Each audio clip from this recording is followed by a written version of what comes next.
Hey guys, gonna bring you guys one of my gameplays here from one of the race deals when I was on the shift for that. Unfortunately, I haven't had a lot of time yet to go for some high-scoring gameplays, or I guess high-kill gameplays that are a little bit more exciting, such as like nuclears and everything like that. That I'm guessing is what everybody's gonna want to see later on. But this is still a 10K plus score game, which is not too bad.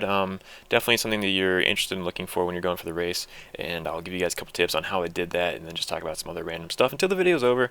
The video is going to be about 11 minutes. I know you guys are extremely excited to hear me hear me talk about random stuff for 10 minutes or whatever, but either way, we'll go ahead and talk about what I'm doing right there at the beginning and why I wasn't just going ahead and straight up capping B. Something that's really good for you guys that are trying to level up, which I'm sure a lot of you guys are doing considering that the game has just released, and I don't know how many of you guys actually go for max prestige or if you guys just go for the first prestige. I've always been more of a stay kind of at the beginning prestige, just go to max level 55 on my main account and then just stay there. And obviously we've done the race for the last 2 years, so we've gotten to max prestige on that one, and after that it kind of loses its mojo a little bit. But I am considering going for another account this year, like my own personal account, going for max prestige, so I'm kind of interested in seeing what you guys want to say on that. Do you guys want me to go for another account to prestige on, or would you guys rather me just stay on a 55 account and go for gameplays? Either way, what I was doing at the beginning there, if you guys want to go back and check it out or whatever, since I didn't talk about it right as it was happening, I was getting on and off the B flag and trying to get kills while I was actually on the flag. The reason being is that you get 200 points for a kill if you're actually sitting on the flag. Obviously, if you're not on the flag, you'll get a kill that's 100 points. If you're really close to it, I'm pretty sure even if you don't own the flag, you'll get 125 points. Usually, if you're the team that has the flag, then you'll get it one for a defender kill, so you're killing an attacker, and if you're one that they have the flag and you're close to it, you'll get a kill a defender one. So it's an extra 25 points, like right there you see killed attacker because we have the flag. Not sure how that works out when it's neutral flag. I want to say it is still 125 points, but if you do get it on the flag, the 200 points is pretty big. I mean, it's obviously double, and then you can throw in combat focus on it, and you can get 400 points per kill, I think it is, or maybe it's just 300.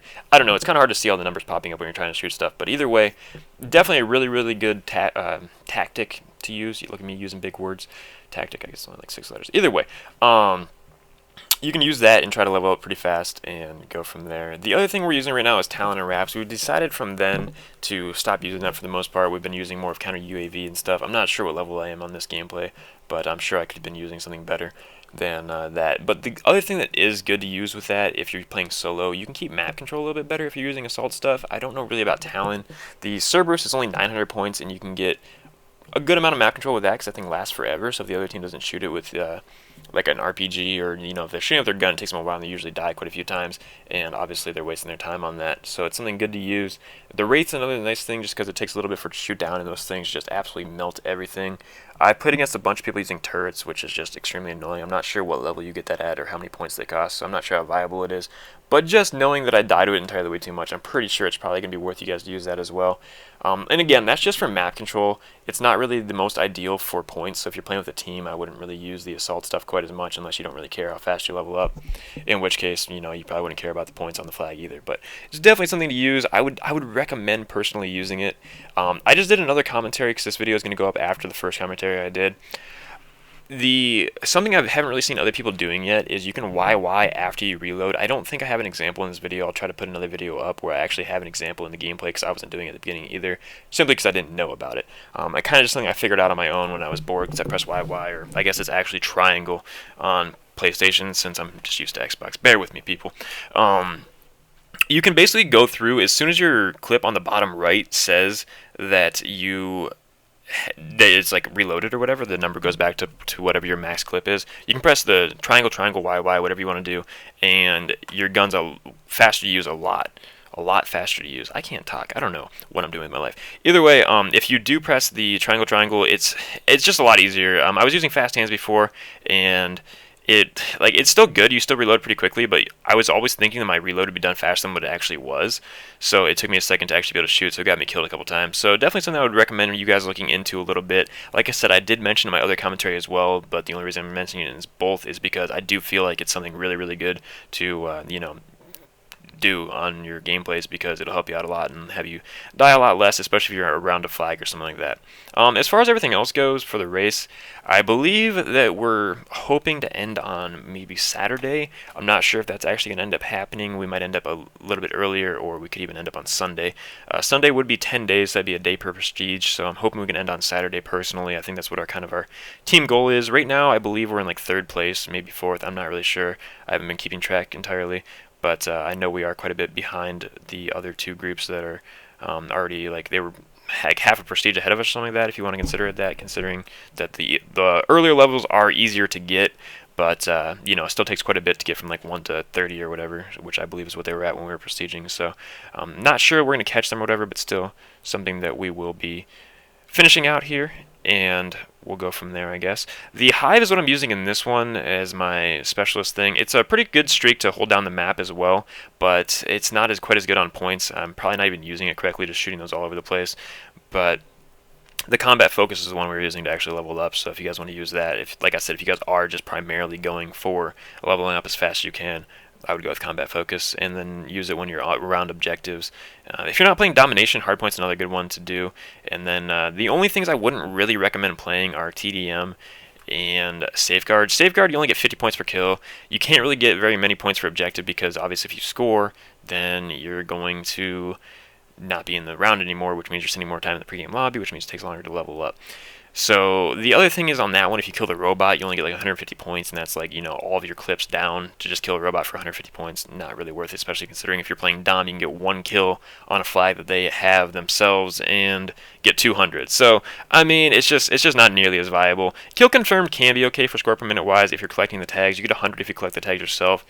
I believe if your teammates collect the flag, you only get 25, which is pretty meh if you ask me. Like, I don't know, I feel like you should at least get 50 for that, because you get 50 for the kill and then 50 for the tag collection if your teammate collects the tag.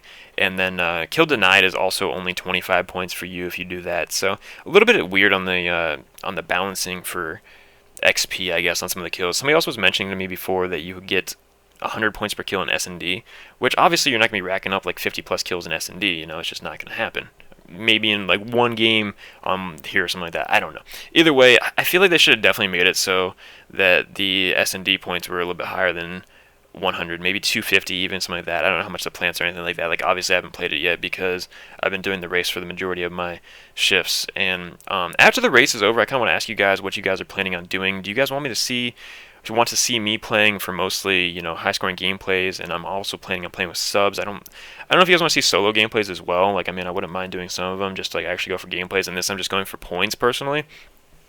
But I could also go for some where I'm going for like, kill streaks and all that, which obviously would be able to be doable, but then I'm not playing with subs as much on Twitch. Hopefully we do have enough people on there. I know that AW wasn't a big sub gameplay kind of game, just because we'd be chasing kills from each other, and then the like reverse boosted accounts and all that. And then if we go to the Ghost like era deal, if you want to call it, it was a lot of fun to play with subs, and a lot of people enjoyed that. The gameplays were a lot different, and I just felt like that was a lot better just for building community kind of deal on Twitch, because if you're playing by yourself the entire time on AW, yeah, maybe a lot of you guys were still around to watch me for the beginning part when people were wanting to play AW or watch it until they found out that it was just boring and not exciting to watch whatsoever, and then they kind of just gave up on it. But a lot of you guys are coming back and watching Twitch again now that Black Ops 3 is out, and I feel like that'll probably last a little bit longer if you guys have people to play with on this game, because like I said, I don't feel like this is a really solo based game nearly as much as it has been before. Speaking mainly of AW, and if we play in groups, then I feel like you guys are going to have a lot more fun too, because that means that you guys will obviously be in the groups if you guys are subs on there, and that means you guys are going to want to play the game longer, which means that this game is going to last a little bit longer. That's my thinking as of right now. I could be entirely wrong. I have been wrong before many times, but I'm thinking right now that this game is going to be more of a group-based gameplay kind of game, and like I said, we'll have to see how it plays out. This is obviously like day 3 or 4 of the game being out, depending on when I upload this, and so I kind of just want to know what you guys' thoughts are on that. Are you guys planning on playing in a group? Are you guys more of a solo? Did you guys already return the game? What are you guys thinking? I am downloading this game on Xbox as well. A bunch of people have been asking me this. I know I mentioned this in other commentary as well. The Xbox gameplays will probably start right after the race. I'm planning on getting on Xbox and leveling up and kind of on there as well, just so I can show you guys some love. But at the same time, I haven't played with a ton of subs on PS4 either, so we'll be switching back and forth. It's pretty easy for me to switch back and forth. I'm really, really hoping that the connection is good on Xbox and we'll be good to go on that front. And if that's the case, then I mean, we'll play on both as much as we can. I'm planning on streaming a lot. I think I'm already down to like 32 hours in the first weekend of the game. Yeah, I don't have a life, I know, but 32 hours of stream is pretty big of a grind just because I wasn't sleeping a lot in between it. Like 32 hours obviously isn't like too much. It was just the fact that I was doing stuff in between as well, and just no sleep is rough life. This gameplay is going ahead and wrapping up pretty soon here. I know I'm over 10k score right here already. I get 76 kills in this game, so hopefully it was enjoyable. Sorry that it wasn't probably the most ideal gameplay you guys were looking for, but that's what I did the nuclear gameplay for as well that I already posted on YouTube. So hopefully you guys enjoy that. There's a scoreboard, and have a good one, guys.